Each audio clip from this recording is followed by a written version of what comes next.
Oi, gente, tudo bem? Sou o Thiago falando. Gurizada, esta aula aqui dá sequência à nossa exposição das principais teses e conceitos da sociologia do Bauman. E tal como eu anunciei para vocês, e aí vocês já devem ter dado uma olhadinha no nosso roteiro semanal, trata especificamente, ou digamos assim, mais diretamente, do conceito de identidade pessoal, tal como figura na obra desse autor. Basicamente, em que pé nós andamos, em que passo nós andamos das nossas investigações. A gente falou na outra semana, num encontro ao vivo, uma vez mais sobre as grandes distopias do século XX, da primeira metade, e é por aí que vai começar essa exposição, esse vídeo, que eu espero seja expeditivo, né, não dure mais do que 15 minutos. Pois bem, vamos lembrar então. Por mais que se diferenciassem entre si as distopias de Orwell e Huxley, 1984 de um lado e O Admirável Mundo Novo de outro, o que o Bauman constata como sendo a representação de um medo comum em ambas as obras que dão voz a um período histórico que ele chama de modernidade sólida. Ele diz assim: os medos que lá são descritos, embora tenham diferenças notáveis no modo de sua constituição, da constituição das narrativas, o medo é o mesmo. Isto é, tanto um quanto o outro autor, eles acabam por temer uma sociedade da administração total. Isto é, uma sociedade que fosse, num caso, por uma ação de um partido, de um governo que não prevê quaisquer liberdades individuais, se fosse por o caso de um modo de produção que visa a eficácia e, portanto, suprime igualmente qualquer tipo de autonomia da pessoa, do indivíduo, nós temos aqui uma representação como um pano de fundo do totalitarismo que foi, um evento aparentemente sem volta na nossa cultura. E, portanto, ficou no imaginário desses autores. O que é interessante aí? O Bauman vai dizer que tanto um quanto o outro modo de representar o futuro de maneira pessimista, essas distopias, elas se equivocam, ou seja, elas erram o alvo.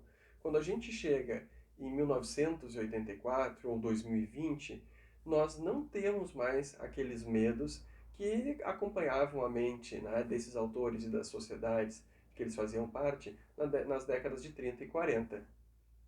Por quê? O que vai dizer, o Bauman? Bom, nós tivemos, no fim das contas, um processo de garantia de direitos à pessoa, ao indivíduo, de modo que grandes instituições deixaram de atuar no sentido de determinar o seu modo de pensar, sentir ou agir.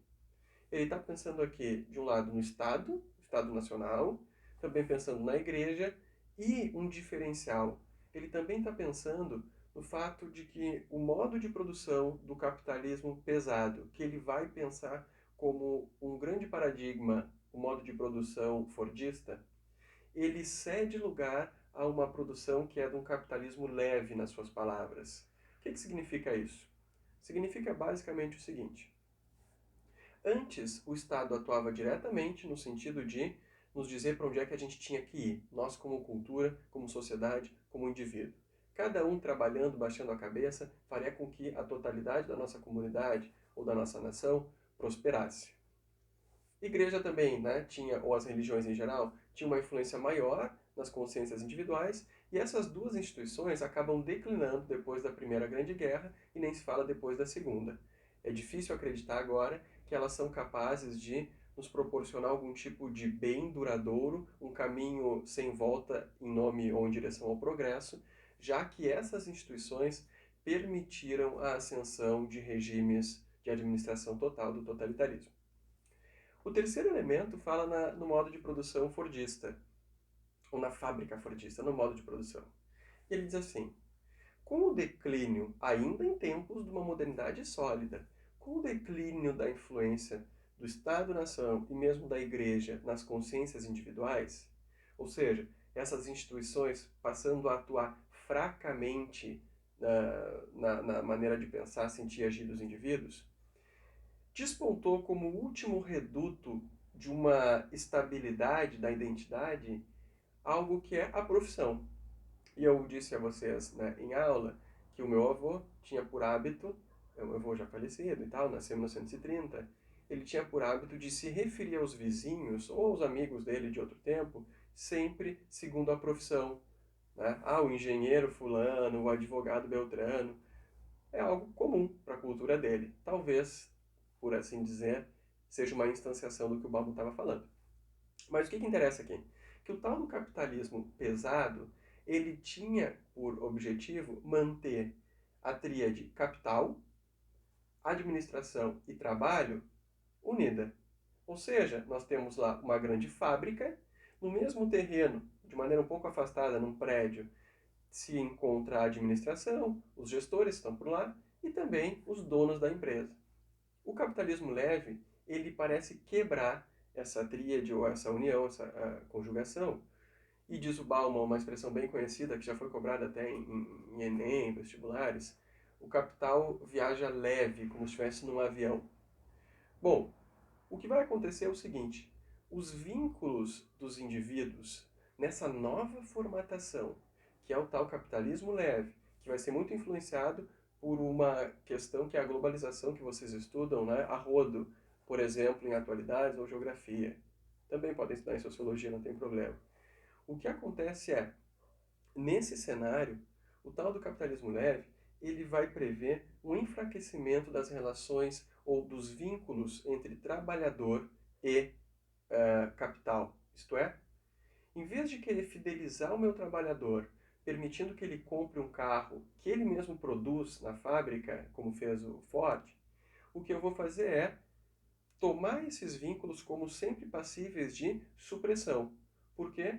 Porque é mais conveniente para mim, do ponto de vista de alguém que quer investir e quer aumentar o seu capital, que eu não tenha que dar conta de uma relação que pode se tornar acomodada e, portanto, a produção perde em qualidade, se aquele trabalhador já não teme de modo algum ser demitido, ou ainda pela ascensão de um novo ethos, que é o seguinte: eu posso, e é provável que aconteça, deixar de produzir esses mesmos carros que eu produzo aqui no meu país, com toda a carga tributária que isso implica, e terceirizar essa produção para um outro continente, um outro país que fica no outro continente, cujas leis trabalhistas são mais flexíveis e, portanto, o meu retorno de capital vai ser maior. O terceiro elemento é genial, que é uma concepção de um novo ethos, qual seja a ideia da pós-modernidade, a modernidade líquida, de que se mover, que mudar, mais ou menos como dizia Heráclito lá na filosofia antiga, é algo bom.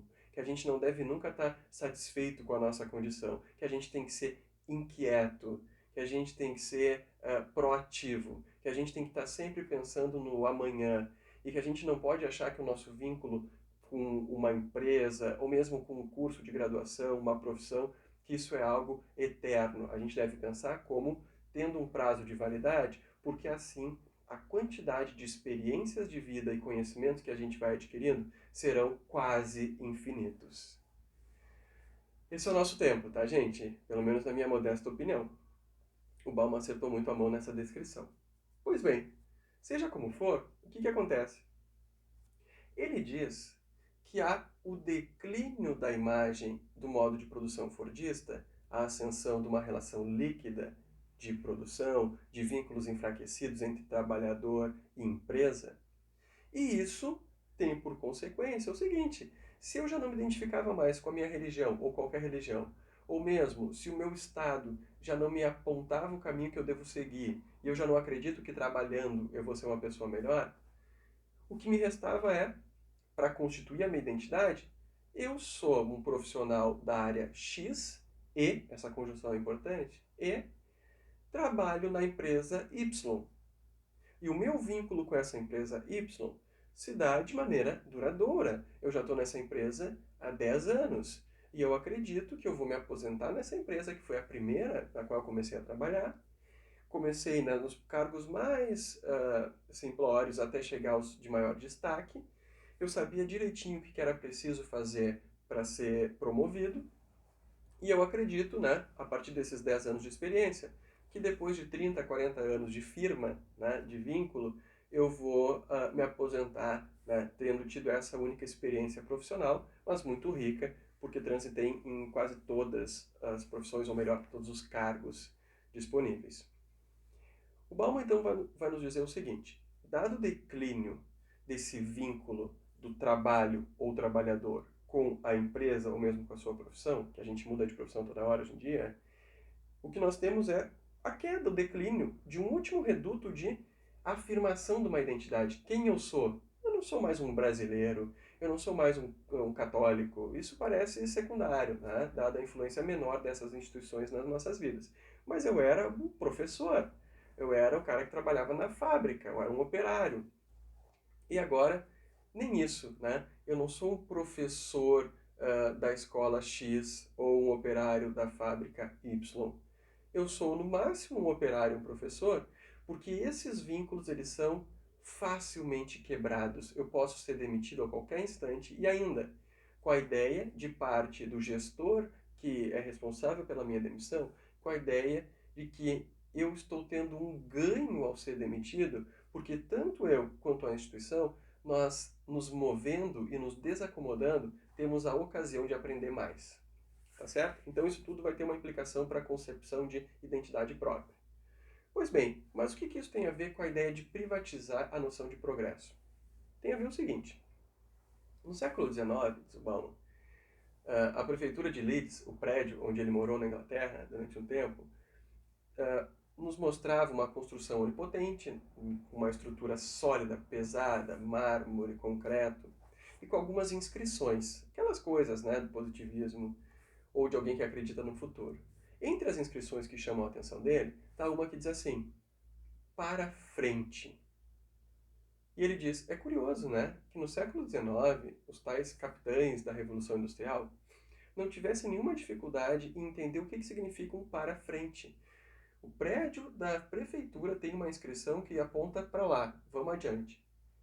Para nós, ele diz, nos dias atuais, se alguém diz, o prefeito, nós devemos buscar ir para frente, nós vamos cruzar os braços e dizer, sim, mas o que significa isso?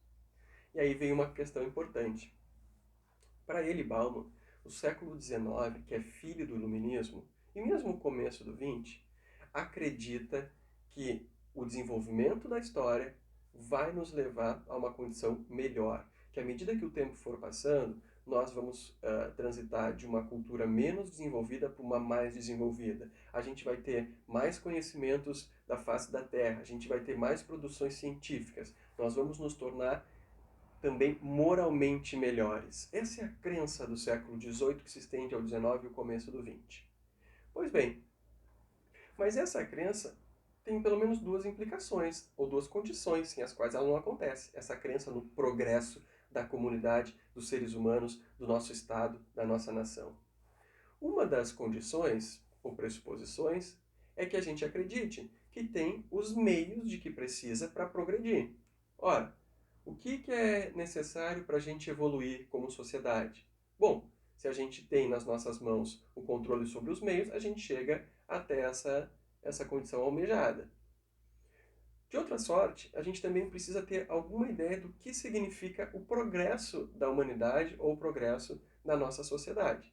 E o Bauman vai dizer, se no século XIX isso era muito claro, agora, na modernidade líquida, nos idos, né, da segunda metade do século XX, o que nós temos é, primeiro, uma descrença nos nossos poderes individuais ou da sociedade civil ou do Estado, da igreja, seja de qual instituição for, da ciência, a gente descrê. Nós não acreditamos na capacidade de nós todos, singular ou coletivamente, promovermos com segurança um progresso.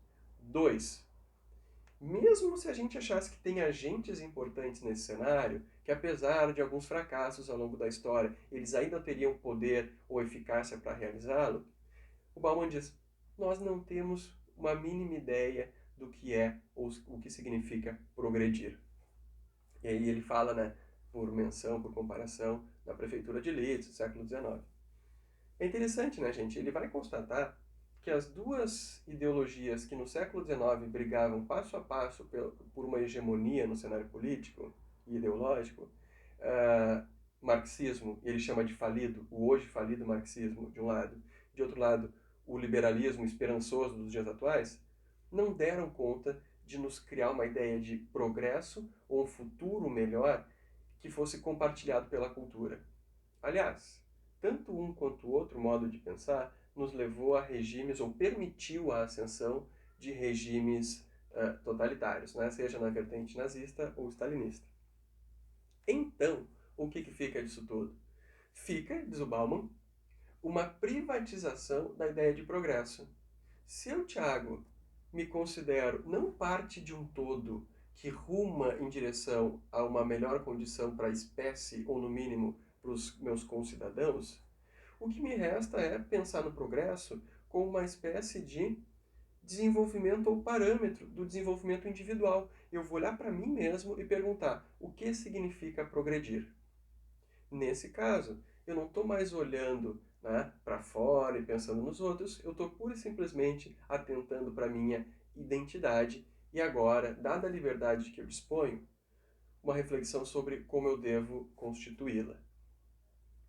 Assim, então, gente, o que nós temos? Um processo de Bauman de privatização da ideia de progresso, em que o indivíduo vai pensar o progresso como um ideal regulativo para si e apenas para si. Como que eu me tornarei um projeto bem acabado? O que é ser uma boa pessoa? O que é ser um bom profissional? E é nessa análise, pasmem, que em vez de extrair só consequências positivas, muito à luz ou na esteira do que fez o existencialismo sartreano, de pensar, ninguém aqui vai ficar sendo oprimido, cada um cria a si mesmo, o Bauman fala um pouco do que seria talvez o mal-estar na cultura, na civilização da nossa época, que é, sim, nós temos essa liberdade, agora a gente busca criar nós mesmos. Mas talvez, mesmo essa ânsia que nós temos de falar a todo instante sobre identidade, né, isso é o que eu sou, implique ou dê a entender e torne visível que nós temos um problema de definir o que nós somos. Por quê? Peguem aquela tese da psicologia rasa, do senso comum, porque quanto mais a gente fala de um assunto, parece que menos a gente o possui. Por exemplo, aquelas pessoas que ficam escrevendo e falando sobre liberdade, talvez sejam as menos livres. Aquelas que escrevem sobre felicidade, as menos felizes. E aquelas que só pensam em termos de identidade, talvez sejam as que têm maior inconstância na determinação de si. Mas isso é só uma hipótese, tá? O Bauman talvez dissesse isso, mas ele não está dizendo ali. Isso é uma inferência minha. Bom, a grande questão qual é? É que agora, gente, o lado bacana a gente sabe, eu sou livre, as instituições não têm que me oprimir, eu que sei de mim. Por outro lado, o que acontece é, eu me torno não alguém com uma identidade estanque, eu me torno alguém que tem que estar sempre mudando para melhorar. E sempre vai ser possível que essa mudança, por melhor que seja, fique atrás de algo que seria ainda melhor em termos de um projeto, né, da constituição da minha identidade. Parece, vai dizer o Bauman, que o projeto de mim mesmo vai quedar inacabado quando eu morrer. Por quê? Porque ele não para jamais. E uma vez que eu sou livre, a responsabilidade sobre fazer de mim mesmo alguém incrível, superior a tudo que há, essa responsabilidade, ou mesmo a ideia de fracasso, vão recair sobre os meus ombros. Os meus ombros, eu, indivíduo. Tá bem? Só para encerrar aqui essa exposição, para vocês terem uma ideia, o Bauman, na sequência, matéria da próxima aula, ele vai falar sobre o declínio da figura do líder, que é muito comum na modernidade sólida, pensar num líder político, um estadista, pense em Getúlio Vargas para nós, né? Em termos da primeira metade do século XX.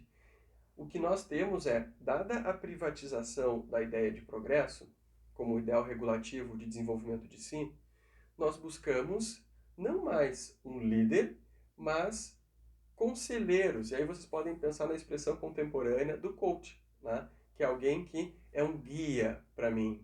Ele diz, se eu vou cuidar de mim mesmo e eu tenho que fazer o melhor possível, eu vou olhar para o mundo ao redor e tentar identificar aquelas pessoas que são felizes e satisfeitas e me parecem ter prosperado.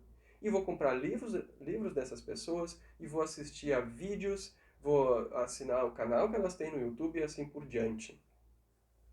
E então eu vou ter novos parâmetros que vão me guiar, me dizendo como é que eu devo agir, o que eu devo pensar, E sempre, sempre, jamais, em hipótese alguma, considere-se satisfeito por estar parado. O que é estável é ruim, nós precisamos do que é dinâmico. É isso que significa ser um cidadão, um sujeito, um indivíduo da modernidade líquida. Tranquilo? Basicamente é isso, tá, pessoal? Tem várias outras noções que seriam interessantes da gente tratar, mas como são, digamos assim, bem técnicas, a minha ideia é que eu grave um vídeo numa semana para vocês tratando desse tema, vocês leiam as passagens correspondentes lá no nosso material de apoio, nos slides, e depois na aula ao vivo vocês consigam com mais, digamos assim, clareza ou de maneira mais espontânea consigam tirar dúvidas. E assim a gente vai avançando aos poucos, mas de maneira sólida, né? Não necessariamente de uma maneira ruim, mesmo de acordo com a sociologia do Bauman, tá certo? Então tá, uma boa semana para vocês, se cuidem, vida que segue, tomara que a gente, né, continue com saúde e possa, em menos tempo possível, se ver fisicamente, tá? Grande abraço para vocês, até mais, tchau, tchau.